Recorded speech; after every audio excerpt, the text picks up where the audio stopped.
என்னோட hard work ஒரு பக்கம் காரணமா இருந்தாலுமே, கடவுளோட ஆசீர்வாதம் ஒரு பக்கம் காரணமா இருந்தாலுமே, இவர் அன்னைக்கு சொன்ன அந்த ஒரு சொல் நம்ம 2021 பாத்தீங்கன்னா வாழ்க்கையில முக்கியமான ஒரு விஷயங்கள் எடுக்க வேண்டிய ஒரு தருணமான ஒரு வருஷம்னு சொல்லலாம். ஏன்னா ஒரு பக்கம் ஆல்ரெடி வேலை பார்த்த இடத்துல வேலை பார்க்கலாமா, இல்லைன்னா புதுசா தொழில் தொடங்கலாமா அப்படின்னு ஏகப்பட்ட குழப்பத்துல இருக்கும்போது வழக்கம் போது வீட்டுல வந்து ஜாதகம் பார்த்தாங்கங்க. அப்புறம் பாத்தீங்கன்னா ஒரு 4 ஜோசியர்கிட்ட கன்சல்ட் பண்ணியிருப்பாங்க. எல்லாருமே சொன்ன விஷயம், உன் பையன் கடைசி வரைக்கும் 4 பேர்கிட்ட தான் வேலை பார்ப்பான், அவன் சொந்த தொழில் செட்டே ஆகாதுன்னு சொன்னாங்க. சரி, கடைசியா ஒரு முறை நம்ம ஜோதிடர் டிஜே சுந்தரபாண்டி அவர்களை கொஞ்சம் மீட் பண்ணலாம் அப்படின்ற மாதிரி வீட்டில் சொல்லியிருந்தேன்.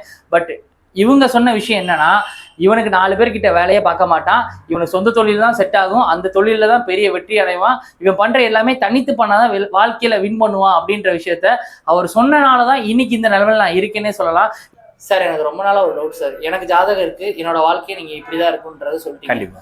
இப்ப இந்த வியூவர்ஸ்க்கு வந்து ஒரு சில பேருக்கு ஜாதகமே இல்லை அப்படின்னா அவங்களுக்கு எந்த மாதிரி நீங்க பார்த்து சொல்லுவீங்க? ஜாதகம் இல்லை அப்படின்னா பாத்தீங்கன்னா அவங்களோட எதிர்காலத்தை துல்லியமா நம்மளால கணிச்சு சொல்ல முடியும். எப்படின்னு பாத்தீங்கன்னா பிரச்சனை அடிப்படையில் சொல்லலாம். நீங்க சிவகாசியை தாண்டி எந்த ஊர்ல தமிழ்நாட்டில் இருந்தாலுமே உங்களுக்கு ஆன்லைன் கன்சல்டேஷனுமே அவைலபிளா இருக்கு. டிஸ்பிளேல தெரிய நம்பரை கான்டாக்ட் பண்ணுங்க. முக்கியமான விஷயம் என்னன்னா, நம்ம ஆன்லைன் மூலமாக ஜோதிட வகுப்புகள் எடுக்கும். ஆன்லைனில் வந்து ஜூம் மீட்டிங் மூலமாக கிளாஸ் எடுக்கிறோம். யாருக்கெல்லாம் ஜோதிடம் கற்றுக்கொள்ளணும்னு ஆசை, உங்களுடைய எதிர்காலத்தை தெரிஞ்சுக்கொள்ளணும்னு ஆசைன்னா கட்டாயமாக தம்பி சொன்ன மாதிரி கீழே உள்ள நம்பருக்கு கூப்பிடுங்க. நன்றி.